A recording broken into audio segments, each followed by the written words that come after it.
हम 16 कारण भावना की उस श्रृंखला में हम अपने जीवन को अच्छे से बनाने के प्रयत्न में लगे हुए हैं और हम 16 कारण भावनाओं के माध्यम से अपने विचारों को, आचारों को पवित्र करना चाहते हैं।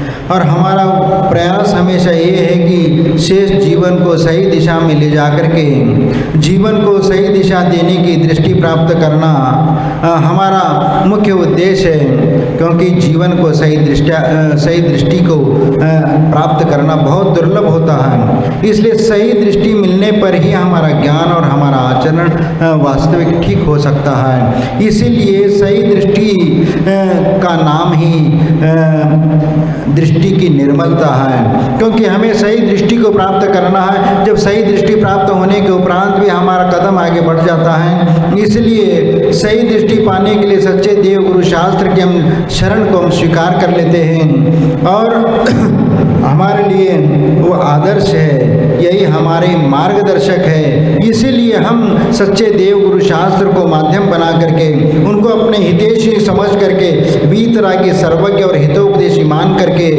हम उनके अनुसरण करते, उनकी भक्ति करते, स्तुति करते, स्तवन करते हैं, क्योंकि वह समस्त विकारों से मुक्त है, राग द्वेषादि कषायों से दूर है। इसीलिए हम भी उन जैसे गुणों की प्राप्ति करने की हम भावना को लेकर के चलते हैं। और इसीलिए वहाँ पर ये बात आती है कि वीतराग मार्ग पर चलने वाले जो है, पापों से रहित आचरण करने वाले और ज्ञान ध्यान में लीन जो निग्रंथ मुनिराज हैं, वे भी सच्चे गुरु कहलाते हैं। और सच्चे देव की सर्व कल्याणकारी आत्म ज्ञान से परिपूर्ण वाणी से वह समन्वित जो शास्त्र है वह हमारे शास्त्र है, क्योंकि वह कल्याण सबको ज्ञान देने वाली और हमारे सर्वज्ञ वीतराग देव के द्वारा वह दिव्य ध्वनि से निकली हुई वो वाणी हमारे लिए आज तक आचार्य परंपरा से प्राप्त होती आई है। और वह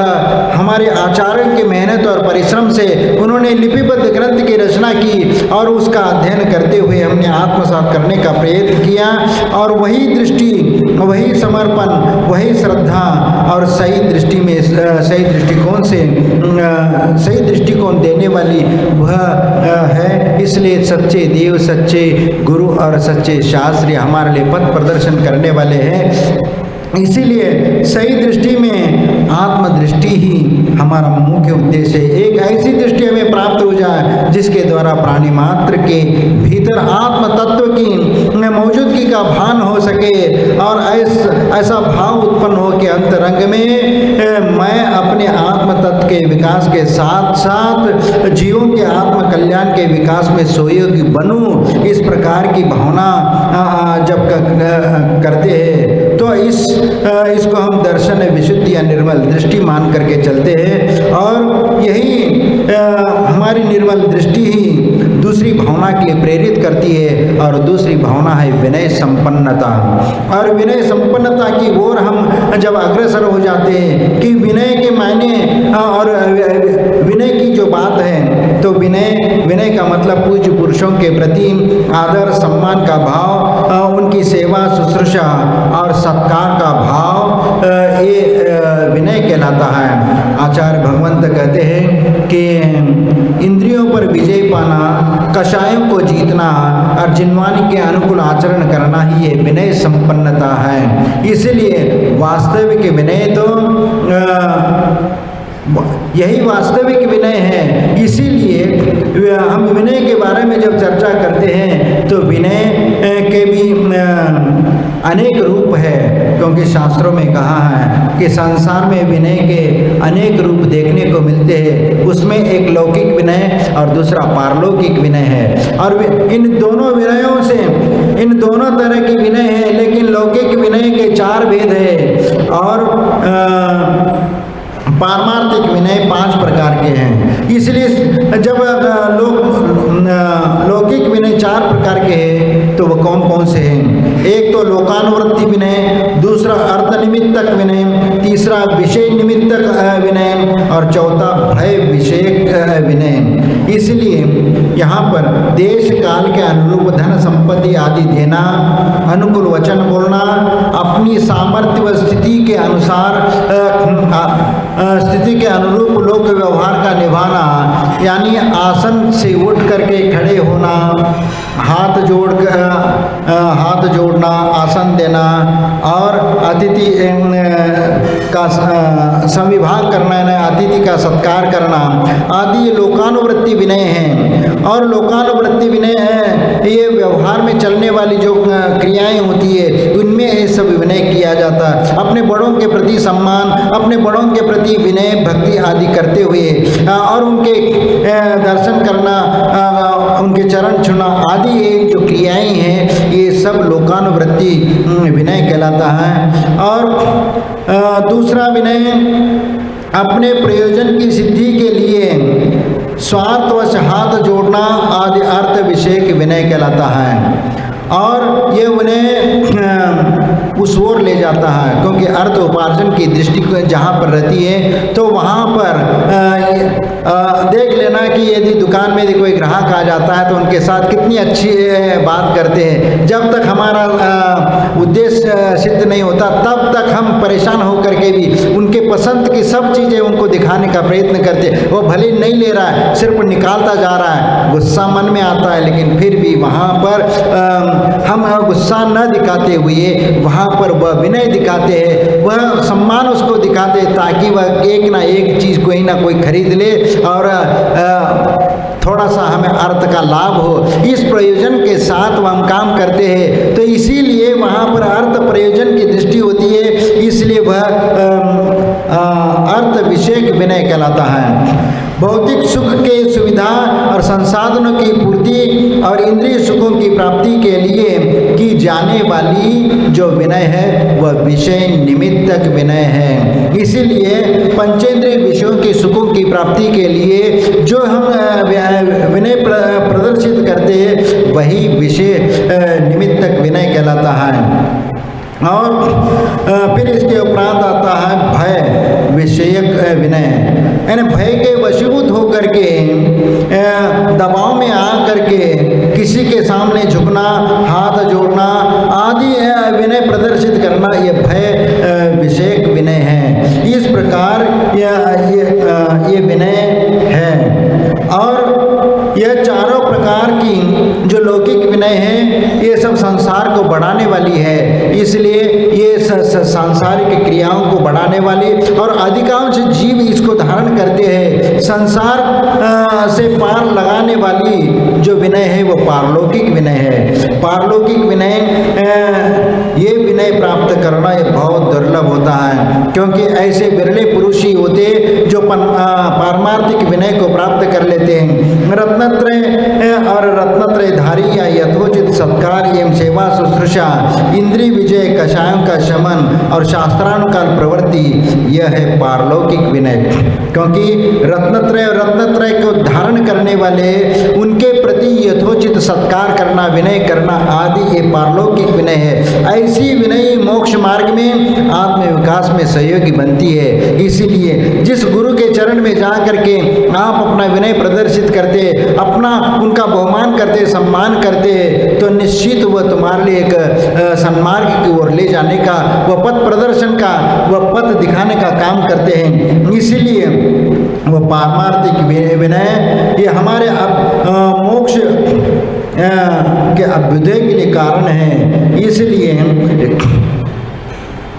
यहाँ पर विनय शब्द का जब वास्तविक अर्थ हम देखते हैं तो वहाँ पर ये कहा जाता है विनय अपनयति विनयति या इति विनया, यानी पापान दोषान अपनयति विनयति, यानी अपने बुरे कर्मों को जो दूर करे वह विनय है। अथवा विनयति विशेष रूपेण नयति इति विनय, जो स्वर्ग और मोक्ष रूप विशेष अभ्युदय को प्राप्त कराए वह सच्चा विनय है। इसलिए पूज्य पुरुषों के प्रति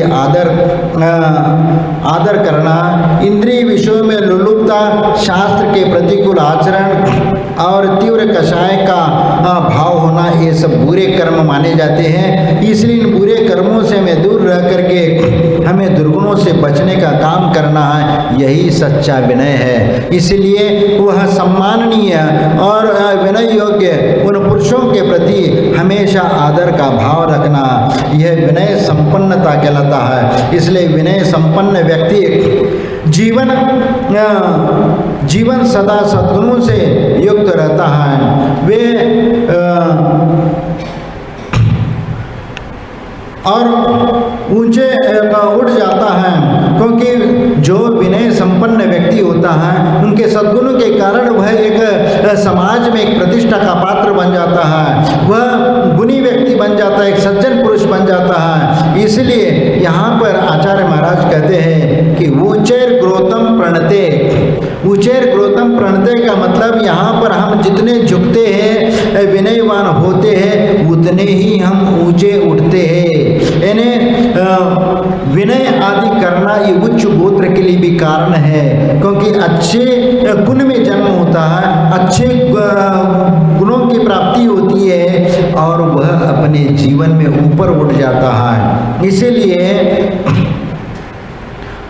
सद्गुणों से वह जो विनयवान व्यक्ति होता है उतने ही ऊंचा उठता है, उतने ही सद्गुणों के भार से भर जाता है। इसलिए विनय सबसे महत्वपूर्ण है। यदि हमारा जीवन में विनय नहीं रहेगा या अहंकार यदि रहेगा, वह व्यक्ति झुकना नहीं जानता अपने जीवन में, तो उसका जीवन में कोई सार नहीं है, उसमें उसके जीवन में कोई तत्व नहीं है। इसीलिए यहाँ उदाहरण दिया जाता है, जैसे घड़े को यदि पानी भरना है तो घड़े से पानी भरना है और कुएं में आपने छोड़ देते हैं, तो वह यदि सीधा रहेगा तो पानी कभी भी नहीं भर पाएगा। इसलिए उस घड़े को झुकना पड़ेगा। जब वह झुकेगा तभी तो उसमें पानी भरेगा, और जब वह घड़ा झुकता है तभी तो पानी भर जाता है। इसी प्रकार जिस व्यक्ति के भीतर विनय गुण विद्यमान है, जब वह झुकता है तो सद्गुणों को बाहर आ जाती है, अपने आप वह सद्गुणों की वर्षा होने लगती है और गुणों से भरा। जब भी जैसे पेड़ जब उसमें फल लगते हैं तो फलों के भार से वह झुक जाता है, तो इस प्रकार वह एक विनम्रता का प्रतीक माना जाता है। जब गुणों के भार से व्यक्ति सद्गुणों से भर जाता है तो अपने आप विनयवान व्यक्ति में वह विनयवान बना देता है। इसीलिए झुकना बुरा नहीं है। झुकना कोई आपकी प्रतिष्ठा को धक्का पहुंचाने वाला नहीं है। इसलिए जब भी हम झुकते हैं तो एक प्रतिष्ठा को प्राप्त करते हैं, एक सद्गुणों को प्राप्त करते हैं। इसलिए ऐसे सद्गुणों को प्राप्त करने के लिए हमें ऐसे बड़े महापुरुषों के चरणों में चले जाते हैं। ऐसे महापुरुष जिन्होंने ऐसे सद्गुणों को प्राप्त किया है, और जो गुरु हैं, जो विनय के पात्र हैं और उनके भीतर सद्गुणों की बहार लगी हुई है, तो ऐसे को हम सम्मान करते, उनके चरणों में जा करके बैठते हैं और हम भावना करते हैं कि इनके पास जैसे सद्गुणों का भंडार है, उन सद्गुणों में से कुछ सद्गुणों को प्राप्त करके हम अपना आत्मा का कल्याण करें। इसलिए आत्म तत्व के गुणों का वह भंडार है, क्योंकि उनके पास वह आत्म गुणों को प्राप्त करने के लिए उन्होंने जो विनय गुण को प्राप्त किया, उस विनय गुणों से अनेक सद्गुण उनके भीतर आ जाते हैं। उन सद्गुणों के कारण उनके पास गुणों का भंडार है। इसलिए गुण ग्रहण की भाव रखते हुए हम विनय प्रकट करते हैं। इसलिए कहा भी जाता है, गुण ग्रहण का भाव रहे नित दृष्टि न दोषों पर जावे। इसलिए गुणी जनों के प्रति उनके गुण ग्रहण की दृष्टि हमें रखना है, उनके अवगुणों को देखने की ओर हमारी दृष्टि नहीं रखना है, क्योंकि यही तो हमारे लिए विनय संपन्नता की ओर ले जाता है और विनय संपन्नता का गुण हमें प्राप्त कराता है। इसलिए नीतिकारों ने लिखा है कि यो यस्य न जानाति स तस्य निंदाम करोति। जो जिसे नहीं जानता है वह उसकी निंदा करता है। क्योंकि जो जानने लगेगा वह निंदा नहीं कर सकता, क्योंकि उसको समझ में आ जाती है, वह सहानुभूति रखेगा, वह तो उनके गुणों का ग्रहण करने का प्रयत्न करेगा। निंदा करना, बुराई देखना, यह अज्ञानता का प्रतीक है। इसलिए जो व्यक्ति ज्ञानी होता है वह हमेशा प्रशंसा ही करेगा, वह अच्छाई देखेगा, बुराई की ओर दृष्टिपात नहीं करेगा। इसलिए गुण देखने के लिए हमारी दृष्टि में पहले निर्मलता होना आवश्यक है, तभी गुण ग्रहण करने के लिए आवश्यक विनय संपन्नता हमारे भीतर आना चाहिए, तभी तो विनय संपन्नता को हम प्राप्त कर लेते हैं। क्योंकि जब तक हमारे मन में निर्मलता नहीं आएगी और शुचिता नहीं रहेगी, तब तक हम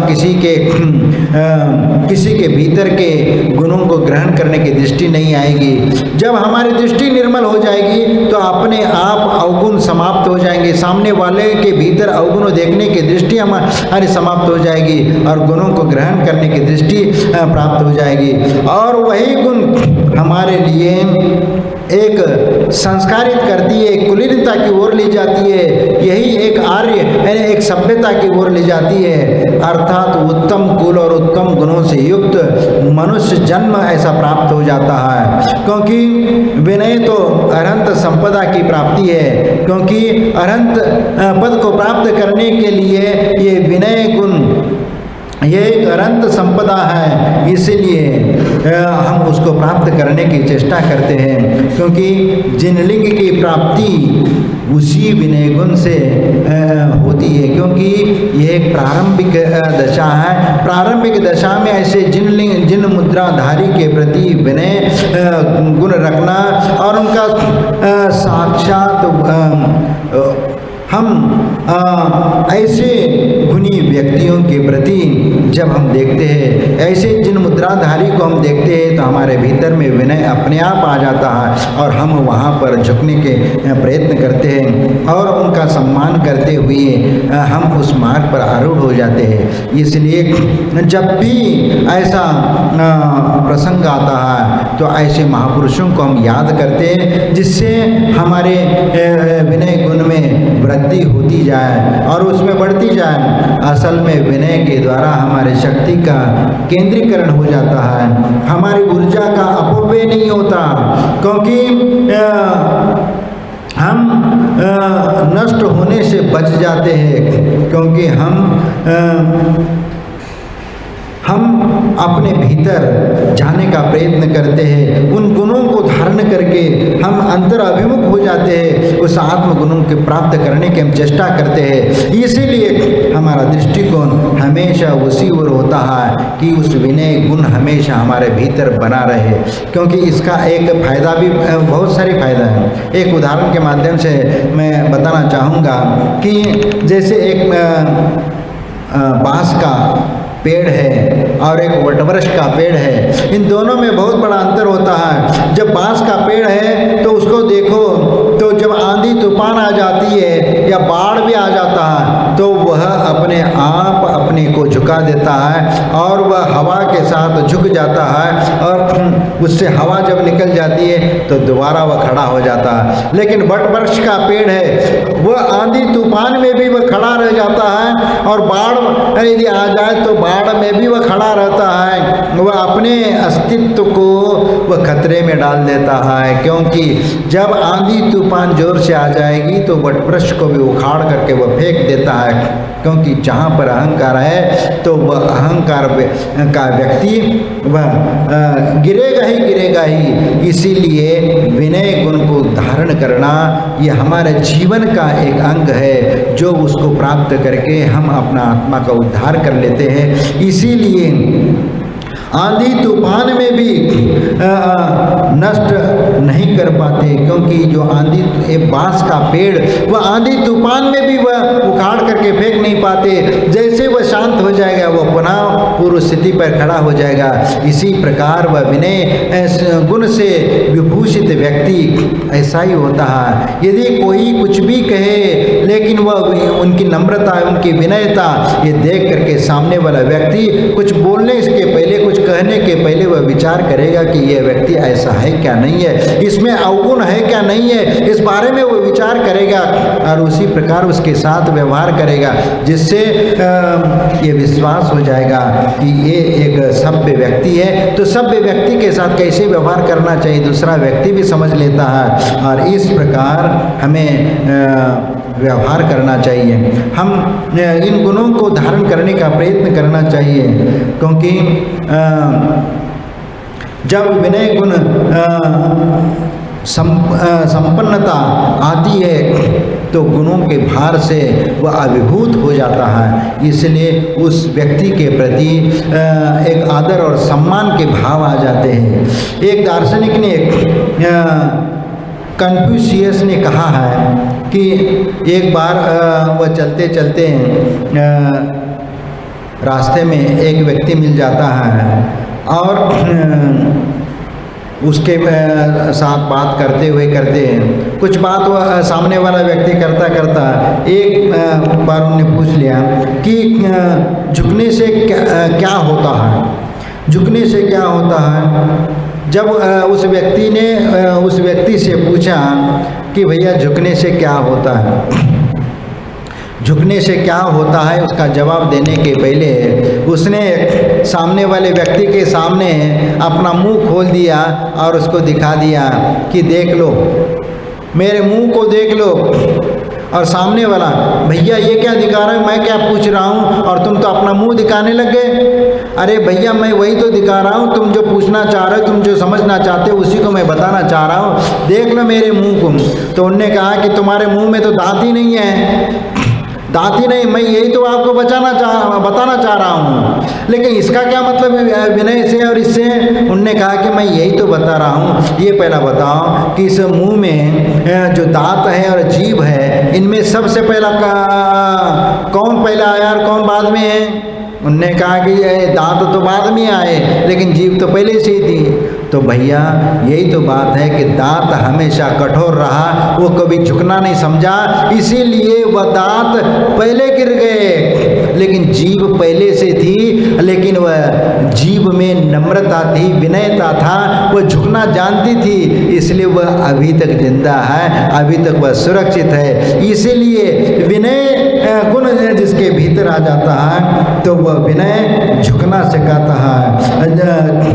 और जीभ में वह लचीलता थी और लचीलता के मृदुता के कारण वह झुकना जानती थी। उसी प्रकार एक विनय संपन्न व्यक्ति, वह उनके भीतर वह कोमलता, वह मधुरता और विनयता, वह सभी गुण उसमें झलकने लगते हैं। इसीलिए हम उन गुणों को धारण करने का हम प्रयत्न करते हैं।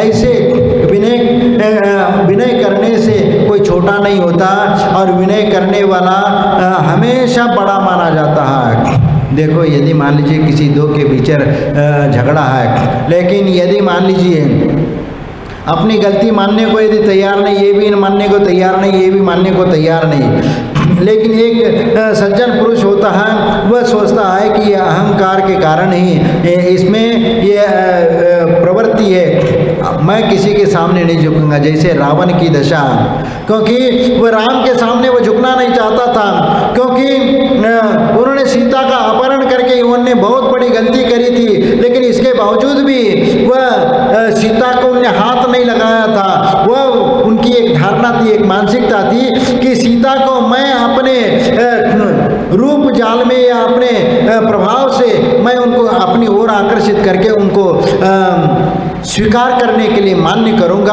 और जब मुझे वह स्वीकार करेगी तब उनके साथ विवाह करके मैं उसके संबंध में विवाह संबंध करूंगा। इस प्रकार विचार थी, लेकिन वह सीता ने तो कभी आखिरी समय तक उनको स्वीकार नहीं किया। बहुत समझाने का प्रयत्न किया, मंदोदरी को भी उनके साथ लगा दिया, लेकिन मंदोदरी के बातों में भी वह नहीं आई और आखिरी में कहा नहीं, मेरा तो पतिव्रत धर्म है, इसलिए मैं उसका निर्वाह करूंगी। ऐसा कह करके उन सभी बातों को ठुकरा दिया और रावण की उन बातों में वह नहीं आई। और आखिरी में जब रावण विचार करता है कि जब ये सीता मेरी ऐसी नहीं हो रही है, क्योंकि उन्होंने एक संकल्प एक मुनिराज के चरणों में लिया था, जो स्त्री मुझे नहीं चाहेगी मैं उसके साथ विवाह नहीं करूंगा। ये प्रण उन्होंने एक मुनिराज के चरणों में लिया था, इसलिए उस नियम का वो पालन यहाँ पर करता रहा। अब जहाँ पर यहाँ सीता मुझे स्वीकार करने को तैयार नहीं है, तो ऐसे समय में क्या किया जाए? तो उनके मन में सीता को लौटा देते हैं, लेकिन सीता को ऐसे लौटा देंगे और राम जब संदेश दे रहे कि तुम मेरी सीता को लौटा दो, तुमसे कोई मेरा वैर नहीं है, तुमसे कोई दुश्मनी नहीं है, लेकिन मेरी सीता को लौटा दो। और यदि मैं सीता को ऐसा ही लौटा दूंगा तो मेरा क्षत्रिय धर्म का क्या होगा? और मैं वो सामने वाला व्यक्ति समझेगा कि वो रामचंद्र जी से डर करके मैंने सीता को वापस कर दिया। नहीं, ऐसा नहीं होगा। मैं तो रामचंद्र जी को युद्ध में परास्त करके हरा करके फिर मैं उनकी सीता का लौटाऊंगा। ऐसे अहंकार में आ करके उन्होंने वो युद्ध के लिए आह्वान कर लिया, लेकिन युद्ध में दुर्गति तो उसी की हो जाती है। अंत में वह रामचंद्र जी उस युद्ध को जीत करके सीता को साथ में लेकर के चले जाते हैं। इसलिए जब अहंकारी व्यक्ति जब युद्ध क्षेत्र में हार जाता है और वो मृत्यु शैया पर पड़ा रहता है, उस समय देखो एक महापुरुष का दृष्टिकोण कैसा होता है। क्योंकि रामचंद्र जी ने लक्ष्मण से कहा कि हे लक्ष्मण, वह रावण एक बहुत विद्यावान है और उसके पास बहुत सारी विद्याएं हैं, जाओ और तुम सीख करके आ जाओ। लेकिन लक्ष्मण उसके पास चला गया, वो भी रामचंद्र जी के कहने से वह नहीं तो जाने को तैयार नहीं था। अब भैया की बात मानने के लिए वह उनके पास चला जाता है, लेकिन सिराने की तरफ खड़े होकर के वह उससे पूछता है कि भैया ने भेजा है, तुम्हारे पास जो भी विद्या है मुझे दे दो। भैया ऐसे कौन तुम्हें विद्या देगा भाई? हाँ, तो उन्होंने सिर्फ आंखें उठा करके देखी और वह नीचे मुंडी कर लिया और फिर उसको लगा के अरे ये बहुत अहंकारी है, ये कोई बात सुनने को तैयार नहीं है, ऐसा सोच करके वो वहाँ से वापस हो जाता है और रामचंद्र जी के पास आकर के कहता है कि भैया वह बहुत अहंकारी है, वह उन्होंने हमारे टेढ़ी आंखें करके देखा और कुछ भी उन्होंने बोला नहीं, बात तक नहीं करी। तो बताओ तुम वहाँ जा करके तुमने क्या क्या करी, कहाँ खड़े हुए, कैसे क्या करी? हमने कहा कि मैं गया वहाँ उसके बगल में खड़ा था। अरे तुम तो किसी के पास विद्या ग्रहण करने के लिए गए थे, तो विद्या ग्रहण ऐसे कोई साइड में खड़े होने से होता है क्या? किस जगह पर खड़े थे और किस जगह से आपने बात करी? बस सिराने की तरह मैं खड़ा था और वहीं से मैंने उसको बोला। अरे भाई वह तुम्हारा अब शत्रु नहीं है, शत्रु की दृष्टि से मत सोचो, तुम उसको गुरु के दृष्टि से देखो और उनको वो सम्मान दो, तुम्हारे लिए सब विद्याएं वो प्रदान करेगा। इसलिए तुम उनके चरणों में झुक जाओ और चरणों में झुक करके तुम वह विद्या की मांग करो, फिर देख लेना। क्योंकि रावण भी एक प्रतिष्ठित व्यक्ति था, ऐसा नहीं कि वह ऐसा ही कोई ये था, अर्धचक्री था, अर्ध 3 खंड के जीतने वाला वह अर्धचक्री था और ऐसा ही सामान्य व्यक्ति नहीं था, वह भी एक गुणवान व्यक्ति था। लेकिन बस वह एक कारण से अहंकार में डूब करके अपने अस्तित्व को गंवा दिया था। इसीलिए तुम विनय करना जानो, सीखो और जा करके आप विनय के साथ उनसे मांग करो, फिर देखते हैं कि वह देता है क्या नहीं देता। फिर इसके बाद दूसरी बार लक्ष्मण चला जाता है और उनके चरणों में झुक करके बैठ जाता है और चरण छू करके वह उनसे निवेदन करता है कि हे लंकाधीश, हे विद्या के स्वामी, आपके पास जो भी विद्याएं हैं वह ज्ञान दान मुझे प्रदान करो और मैं उस विद्या का पान करके मैं भी अपने जीवन को कृतार्थ करना चाहता हूँ। जब ऐसे विनय से उन्होंने प्रार्थना की तब वह रावण ने अपनी सभी विद्याएं लक्ष्मण को प्रदान कर दी। ये जैन शास्त्रों में उल्लेख आता है, अन्य किसी शास्त्रों में उल्लेख नहीं आएगा। यही तो बात है कि विनय से सर्वगुण संपन्न हो जाता है। अनेक विद्याओं को धारण करके, अनेक गुणों को धारण करके वह एक चरित्रवान बन जाता है, एक विनयवान बन जाता है। इसीलिए उस विनय को प्राप्त करने के लिए ये हमें प्रयत्न करना चाहिए, क्योंकि जीवन में झुक करके उसको ग्रहण करने के भाव करना ये सबसे बड़ी महत्वपूर्ण बात होती है। एक बार की बात है कि अमेरिका के पूर्व राष्ट्रपति अब्राहम लिंकन, इनके जीवन में एक प्रेरक प्रसंग घटित हुआ था और वो सुनने को भी मिला था कि वह एक बार रास्ते से गुजरते हुए, एक बहुत बड़ा राष्ट्रपति था, तो सब लोग आने जाने वाले सब राहगीर उनको नमस्कार करते थे, प्रणाम करते थे। तो जब भी लोग प्रणाम करते थे तो उस समय अपना जो हेट है, जो टोपी है, वो उतार करके उनका अभिवादन को वह स्वीकार करता था। और इस प्रकार इतना बड़ा आदमी होने के उपरांत भी जो छोटे मोटे लोग हैं उनका प्रणाम स्वीकार करते समय अपना हेट उतार देता था। और ये देख करके कुछ लोगों ने कहा कि आप तो इतने बड़े राष्ट्रपति हैं और इतने बड़े व्यक्ति होने के उपरांत भी आप छोटे मोटे लोगों के लिए आप अपनी हेट क्यों उतारते हो, टोपी क्यों उतारते हो?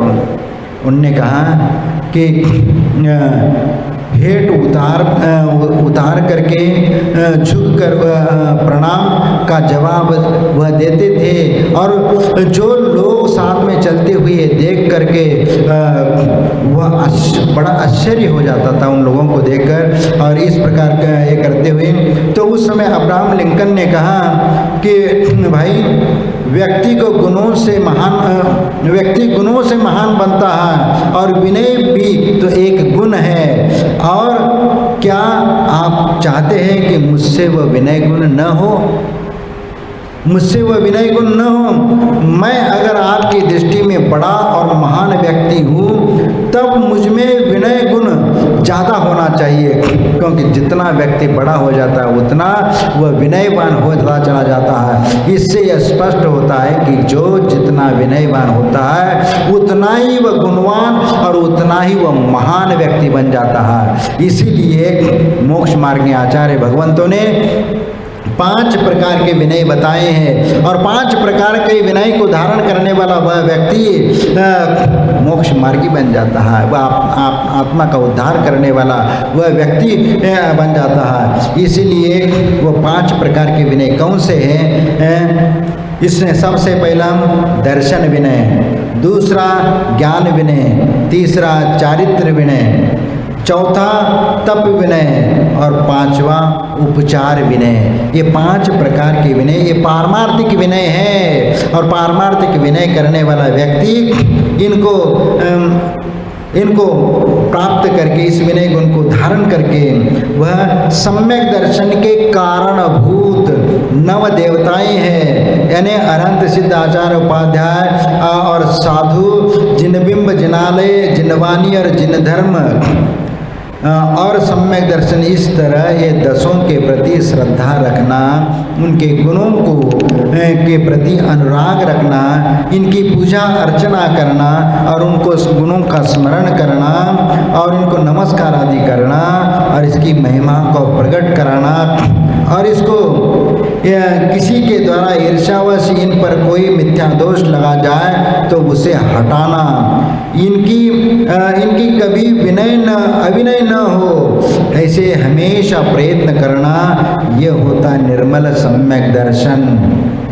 यही निर्मल सम्यक दर्शन प्राप्त करने की भावना रखना है। यह सब दर्शन विनय कहलाता है। दर्शन विनय में ये गुण सब आ जाता है। इसीलिए आचार्य कुंद स्वामी के चरणों में बैठे तो अष्टपाहुड़ ग्रंथ की जब हम स्वाध्याय करते तो वहाँ पर आचार्य कुंद स्वामी कहते हैं कि दर्शन के मायने हैं, क्योंकि रत्नत्रय से युक्त यथाजात निर्विकार रूप जो है वह यथाजात निग्रंथ मुद्रा की विनय करना ही दर्शन विनय है।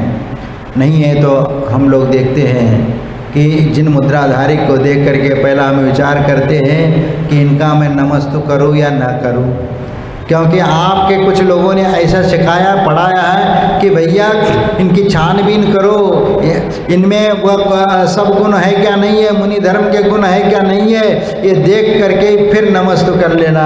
इसलिए आपने भी उसी प्रकार किसी भी साधु को उस नज़रिया से देख करके आप ये करना चाहते हैं कि उसमें योग्यता है नहीं आदि बातों का ख्याल न करके विश्वास करके फिर आप अपना विनय प्रकट करना चाहते हो, ये तुम्हारा धर्म नहीं है। क्योंकि गुणी व्यक्तियों के प्रति आप इस प्रकार की परीक्षा का दृष्टिकोण रखना ये अच्छी बात नहीं है। क्योंकि आचार्य गुणभद्र स्वामी ने कहा है कि भाई और सागर धर्मामृत में भी कहा है कि भाई एक साधु को एक दो रोटी खिलाने के लिए उनकी पूरी परीक्षा करो कि ये साधु योग्य है क्या नहीं है। अरे भाई एक भिखारी भी तुम्हारे दरवाजे पर आता है तो बिना सोचे समझे तुम तो दो रोटी उनको खिलाते हो, लेकिन एक महाव्रतधारी अंगीकार करने वाले उस साधु को तुम छानबीन करते हो कि 28 गुणों को पालन कर रहे या नहीं कर रहे। इस प्रकार सोच रख करके तुम यदि उस मुनि मुद्रा का अनादर करते हो तो ये इतना बड़ा महापाप नहीं है। इसलिए उस मुनियों के प्रति यथाजात मुद्रा ये हमारे लिए सम्यक दर्शन के कारण बन जाती है। इसलिए ऐसे यथाजात रूप को देख करके अपना ये शरीर अपना ये सिर नतमस्तक हो जाना चाहिए उसके चरणों में। उसकी छानबीन मत करो। ये जिन मुद्रा है, जिन मुद्रा का अनादर के भाव हमारे मन में भी कभी स्वप्न में भी नहीं आना चाहिए। इसीलिए ऐसे विनय दृष्टि रखो और विनय रूप से यथाजात मुद्रा का विनय करते हैं तो वह विनय प्राप्त हो जाता है, वह सद्गुणों की प्राप्ति होती है। इसलिए सहज यथाजात रूप को देखकर उसका विनय नहीं करता, उस रूप से ईर्ष्या या द्वेष रखता है, वह मिथ्या दृष्टि है, समझ लेना। इस मुद्रा को देख करके उनकी परीक्षा करना विचार करता है, इनके गुण दोष निकालना चाहता है, उनके प्रति द्वेष की भावना रखता हो, राग द्वेष करता हो, तो वह व्यक्ति मिथ्या दृष्टि ही होगा। मिथ्या दृष्टि के अलावा वह व्यक्ति इस प्रकार सोच ही नहीं सकता। सम्यक दृष्टि व्यक्ति एक भव्य जीव कभी भी वह इस प्रकार अपने जिन मुद्रा के प्रति ऐसी सोच कभी कर नहीं सकता। इसलिए दर्शन विनय होना और ऐसे मिथ्या दृष्टि का वह दर्शन विनय कभी हो नहीं सकता। इसलिए हमें अपना आत्मावलोकन करना चाहिए। हमें अपने आप को देखना चाहिए कि उन गुणी में साधु की अपेक्षा से हमारे भीतर कितना गुण है, हमने कितना त्याग तपस्या हमारे भीतर है, हम अपने श्रावक धर्म का भी पालन करते हैं क्या नहीं है, ये विचार हमारे भीतर आना चाहिए। यदि हम हमारे भीतर श्रावकों के गुणों का एक गुण भी हमारे भीतर नहीं है तो हमारा कोई अधिकार नहीं है कि एक निग्रंथ मुनिराज के उन गुणों के अनादर करो और उस मुद्रा का अनादर करो और उनमें गुण दोष ढूंढने का प्रयत्न करो। इसीलिए ये तुम्हारा कोई कर्तव्य नहीं है, तुम्हारा धर्म नहीं है। इसलिए ऐसे गुणी जनों के प्रति निस्वार्थ भाव से बिना ताका झाकी किए नतमस्तक हो जाओ उस मुद्रा के सामने, तुम्हारा सम्यक दर्शन हमेशा सुरक्षित रह जाएगा। क्योंकि सच्ची श्रद्धा और श्रद्धावान जीवों के प्रति आदर भाव का रखना ही यह दर्शन विनय है।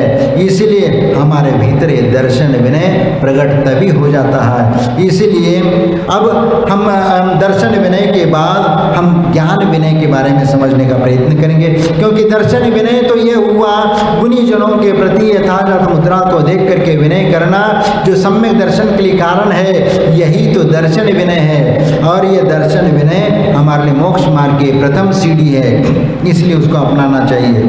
और अब ज्ञान विनय की बारी आ जाती है।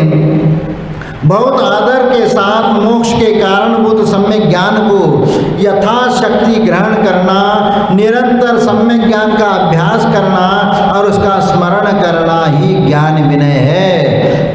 और ऐसे ज्ञानी व्यक्तियों के प्रति आदर और विनय के भाव रखना ही ये ज्ञान विनय है। और यदि मान लीजिए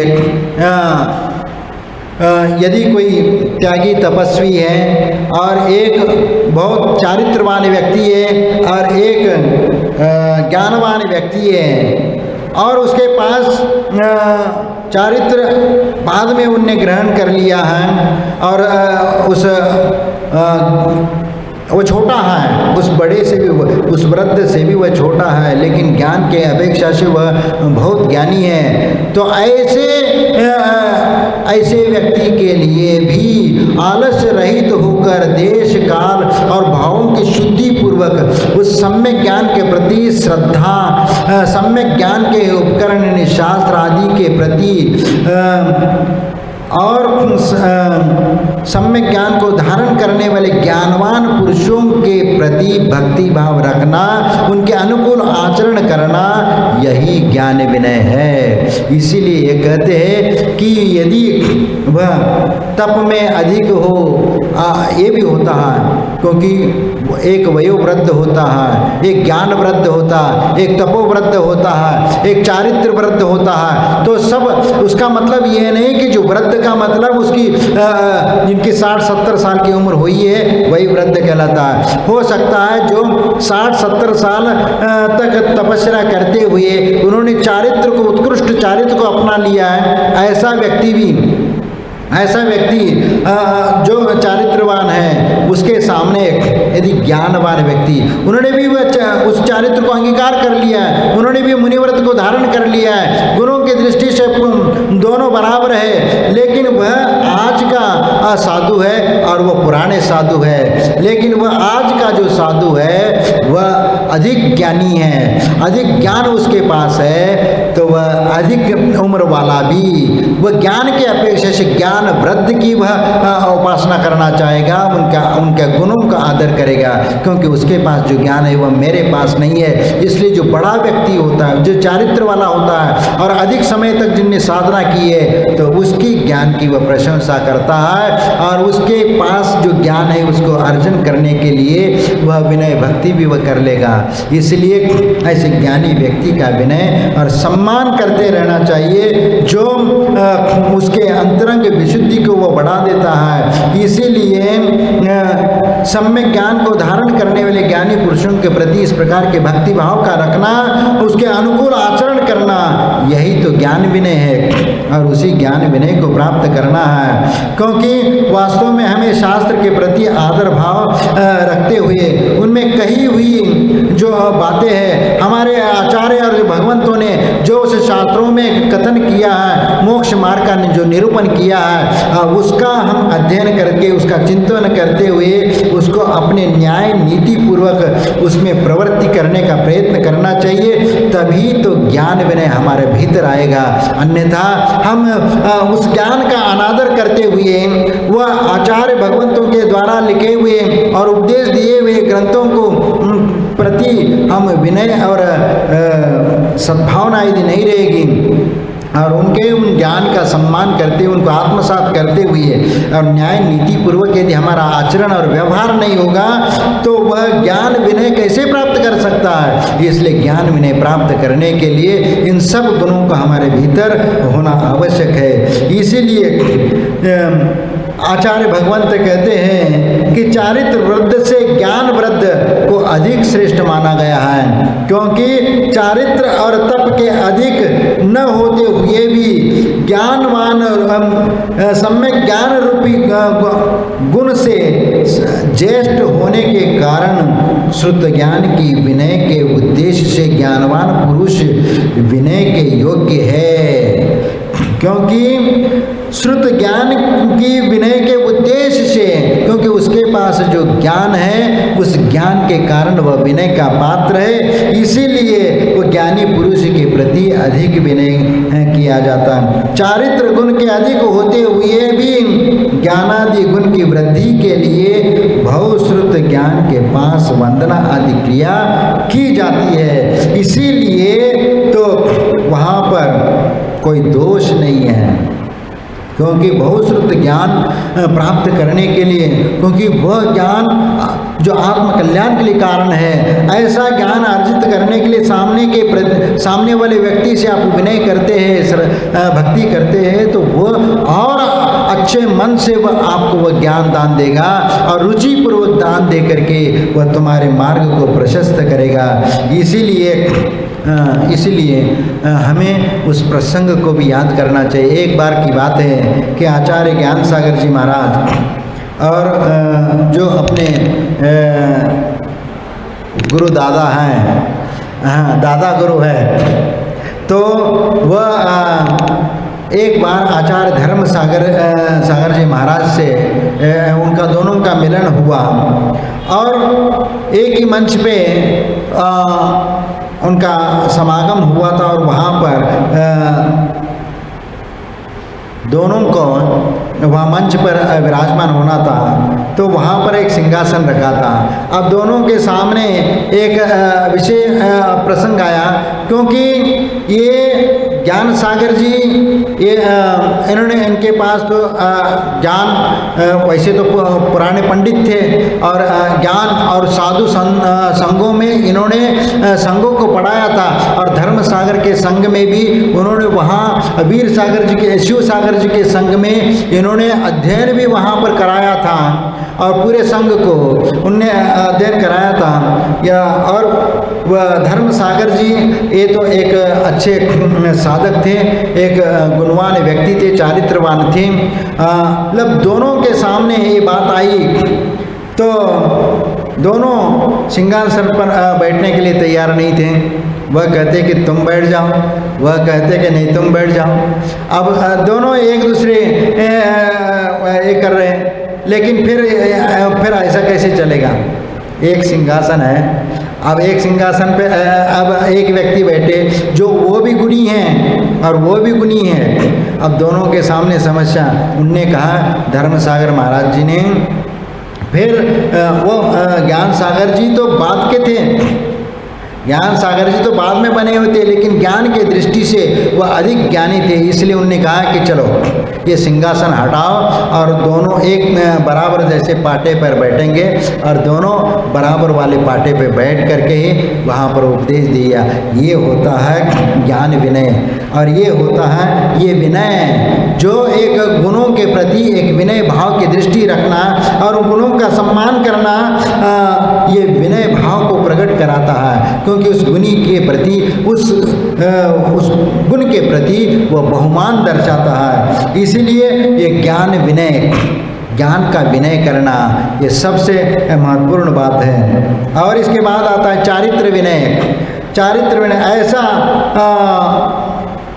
ऐसा यदि चारित्र विनय के बारे में पूछने पर आचार्य महाराज कहते हैं कि सम्यक चारित्र का स्वयं पालन करना और चारित्रवान पुरुषों की विनय करना, यही चारित्र विनय है।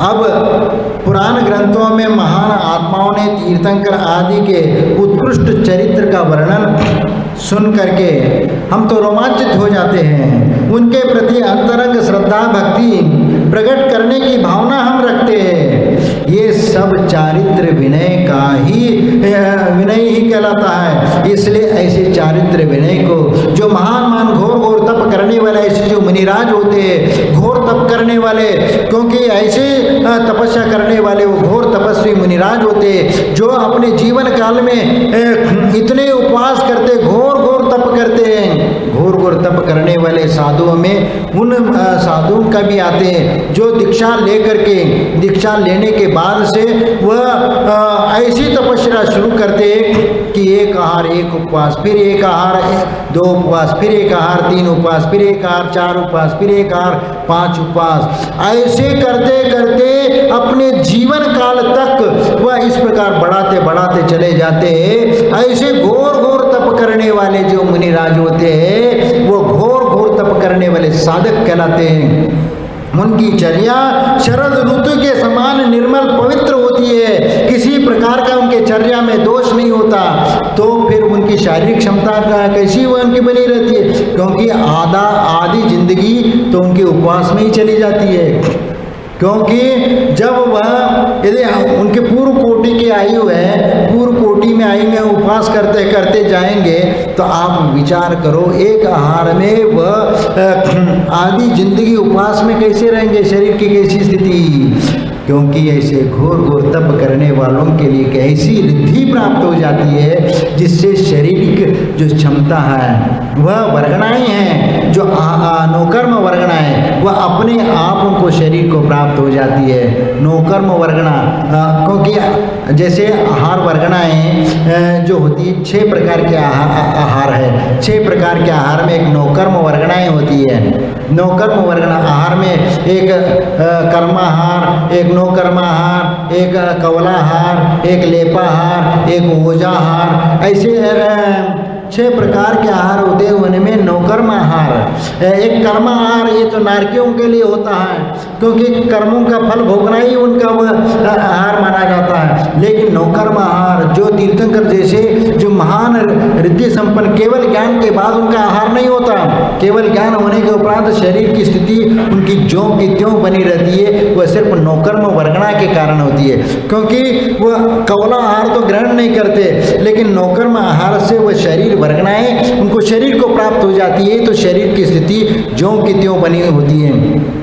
इसलिए कई बार जो मिलिट्री में जो सेना में ऐसे ये हो कि आहार की जगह एक कैप्सूल वगैरह रखते कि कैप्सूल वह खा लेंगे तो उनको महीनों तक भूख नहीं लगेगी, कुछ शारीरिक स्थिति जो के त्यों बनी रहेगी। ऐसा भी होता है क्योंकि शास्त्रों में ऐसा भी उल्लेख आता है कि कुछ ऐसी जड़ी बूटियाँ रहती उनको यदि खाओगे तो आपके लिए महीनों तक आपका भूख नहीं लगेगी। ऐसी उसमें क्षमता रहती, वह सख्त पूरे शरीर को उस एक कवला आहार में भी प्राप्त होता है, एक उस दवाई की जड़ी से जड़ी को खाने मात्र से उसको प्राप्त हो जाती है। इसीलिए व्यक्ति फिर उस प्रकार स्थिति को प्राप्त हो जाता है और उस प्रकार स्थिति से शरीर की स्थिति को बनाए रखता है। इसी प्रकार यहाँ पर नौकर्म वर्गणाओं से उनकी शरीर वो पूर्व कोटि आयु तक भी वह बनी रहती है और इसीलिए घोर तपस्वी कहलाते हैं। ऐसे घोर तप करने वाले शास्त्रों में कितने सारे साधुओं का उदाहरण का जो चारण वृद्धिधारी जंगाचारण है, तंतुचारण है और आकाशगामिनी रिद्धि वाले, ऐसे कितने बीज बुद्धि वाले, कोट बुद्धि वाले, कितने सारे रिद्धि संपन्न साधुओं का कथन आता है और उसमें घोर तप करने वालों का साधुओं की एक श्रृंखला है। और इस प्रकार उस साधुओं की श्रृंखला में घोर तप करने वाले साधु ऐसे जो निर्मल चरित्र जिनका होता है, ऐसे चरित्रवान गुणवान व्यक्तियों के प्रति विनय करना, ये चारित्र विनय कहलाता है। अब उसके उपरांत आता है तप विनय। तप विनय में तप के प्रति और तपस्या में अपने से बड़ों के प्रति भक्ति व आदर का भाव रखना, ये तप विनय है। आचार्य महाराज कहते हैं कि तपस्वी यदि बालक है और यह तपस्वी वृद्ध है, इस प्रकार का विचार वहाँ पर नहीं किया जाता है। तपस्वी जनों के प्रति आदर और सम्मान का भाव ही हमेशा रखा जाता है, वहाँ पर तप देखा जाता है। तप के प्रति विनय करना चाहिए।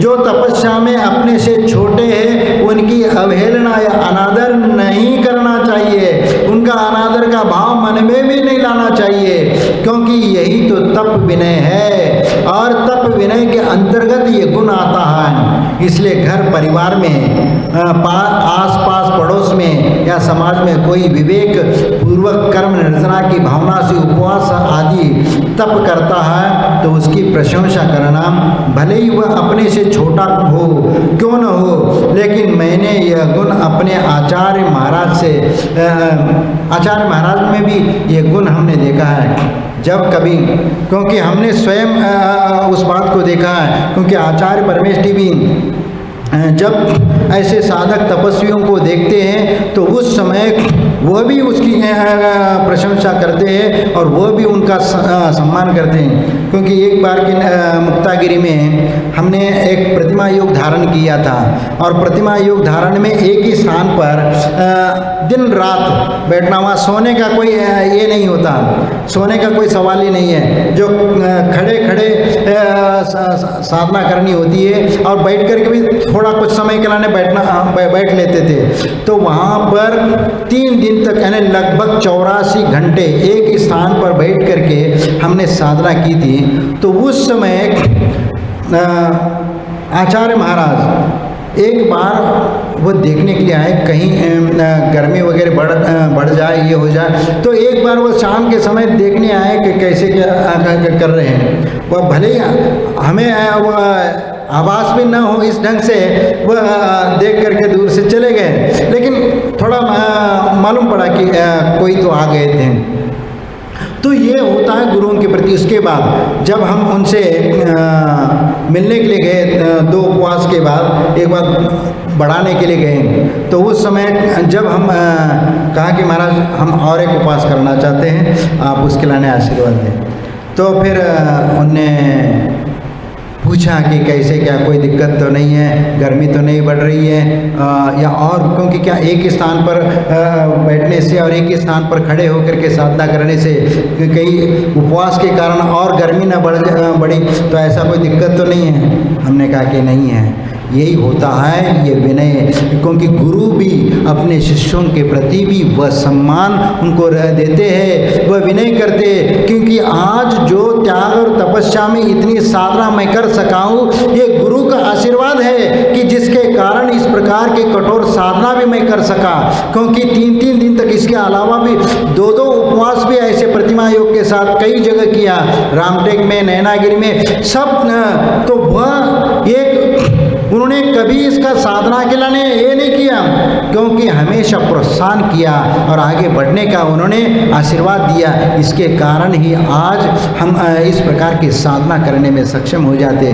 जंगल में भी रह करके जब साधना करते तो गुरु का आशीर्वाद याद आ जाता है कि साधना हमेशा करते रहो और ये साधना तुम्हारे आत्म कल्याण के लिए उद्धार होती है। और हमने वो देखा है, क्योंकि एक विल पावर भीतर का बढ़ता चला जाता है, क्योंकि जिस प्रकार की साधना आप करते चले जाते हो अपने आप आपका कॉन्फिडेंस बढ़ता चला जाता है। इसीलिए तो गुरु का वह तप के प्रति जो विनय भाव है, वह विनय भाव इस प्रकार भी देखने में आता है। इसका मतलब यह नहीं कि वो अपने शिष्य का नमस्तु करे या ये करे, वो नहीं है। वे कि विनय पूर्वक पूछताछ करना और उनको आशीर्वाद देना, प्रोत्साहन देना, ये भी एक तप का विनय है। और इसीलिए तो इतने बड़े महान आचार्य कहलाते, इतने बड़े होने के उपरांत भी इतनी लघुता प्रकट करते हैं और इतना सम्मान देते हैं, यही तो तप विनय है। इसीलिए उस प्रकार के तप को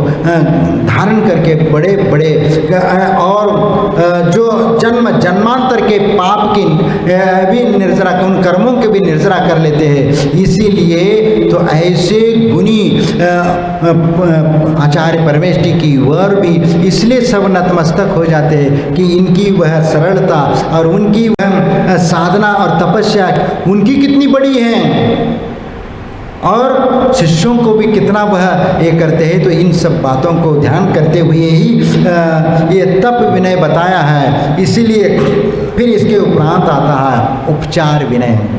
उपचार विनय, उपचार विनय क्या कहलाता है कि आचार्य परमेष्ठी या गुरुजनों के सामने आते देख करके उनके प्रति आदर भाव व्यक्त करना, उनके आने पर खड़े होकर के उठकर खड़े हो जाना, उनके पीछे पीछे चलना, नमस्कार आदि करना, ये उपचार विनय कहलाता है। यह उपचार विनय तो गुरुओं के परोक्ष में भी किया जाता है न, उनके सम्मुख नहीं होते हुए भी मन से, वचन से और काय से नमस्कार करना, उनके गुणों का कीर्तन करना, उन गुणों का स्मरण करना, ये सब उस उपचार विनय के अंतर्गत आ जाता है। जैसे एक सेवक राजा की आज्ञा के अनुकूल सभी कार्य करता है, ऐसे ही रत्नत्रयधारी गुरुओं के अनुरूप, उनकी आज्ञा के अनुरूप प्रवृत्ति करना, ये उपचार विनय कहलाता है। इस प्रकार ये उपचार विनय आदि, इस प्रकार ये पारमार्थिक विनय, ये 5 प्रकार के विनय है। इन 5 प्रकार के विनय को आत्मसात करके हम अपने मोक्ष मार्ग को सुदृढ़ बना करके हम मोक्ष मार्ग में चलते चले जाएंगे तो निश्चित वह गुण प्राप्त हो जाएगा। जो विनय संपन्नता है हमारे व्यक्तित्व का विकास करने में सहयोगी है और इसके माध्यम से हम अपने जीवन को बहुत ऊंचे उठा सकते हैं। आचार्य समंतभद्र स्वामी के चरणों में बैठे तो वह बताते हैं गुरुजनों के चरणों में झुकेंगे तो उतने ही हम ऊंचे उठेंगे। उच्च कुल की प्राप्ति गुरुजनों के विनय से प्राप्त हो जाती है। इसलिए आचार्य समंतभद्र दान पुण्य करने वाला व्यक्ति भौतिक सुख को पाता है, लेकिन गुरुजनों की उपासना करने वाला स्वयं पूज्य हो जाता है और संसार सागर को पार कर लेता है। इसीलिए भौतिक सुखों की प्राप्ति के लिए दान पुण्य का तो आप कर सकते हो, लेकिन शाश्वत सुख को प्राप्त करने के लिए गुरुओं की उपासना करते हैं तो वह शाश्वत सुख की प्राप्ति अपने स्वयं को भी हो जाती है। इसीलिए ऐसे गुणों को प्राप्त करने के लिए तो हम ऐसे गुरुजनों का सम्मान करते, आदर करते, विनय करते और गुरुजनों की स्तुति करने वाला व्यक्ति स्वयं ख्याति को प्राप्त हो जाता है और गुरु की भक्ति करने वाला वह स्वयं सम्मान का पात्र हो जाता है। इसीलिए जब हम गुरु का नाम लेते हैं तो अपना नाम हो जाता है, क्योंकि जैसे भगवान का नाम लेते हैं तो भगवान का नाम जब नाम स्मरण करते हैं तो लोग हमारे उसके अपने निमित्त से भगवान को जानते हैं तो सबसे पहला सम्मान अपने को मिलता है। और जब हम हमारे निमित्त से या गुरु की प्रशंसा करने से, गुरु का विनय करने से, आत्मकल्याण की दृष्टि से प्रेरित होकर के उनके प्रति जो सम्मान करते उनसे हमारी पहचान हो जाती है, क्योंकि लोग हमें उस रूप में समझने लगते हैं कि इनके आप शिष्य हैं, यानी उससे हमारी पहचान हो जाती है। इसीलिए हमें हमारे जीवन में दर्शन, ज्ञान और चारित्र आदि के प्रति विनय भाव धारण करना हमारा जीवन को समृद्ध बनाता है और वह अच्छा और सच्चा बना देता है और हमारे जीवन में वह विनय संपन्नता गुण को प्राप्त करा देता है। और यही विनय गुण संपन्नता तो तीर्थंकर प्रकृति के लिए बंध के लिए कारण है। और इसीलिए तो 16 कारण भावनाओं में से ये दूसरी भावना विनय संपन्नता है। और विनय संपन्नता होने के लिए और भगवान जैसे वितरा गुणों को प्राप्त करने के लिए इस विनय गुणों को आत्मसात करके उस प्रभु का गुणगान करते हुए मोक्ष मार्ग पर चले तो निश्चित हमारा आत्मा का उद्धार हो जाएगा। जय गुरु महावीर भगवान।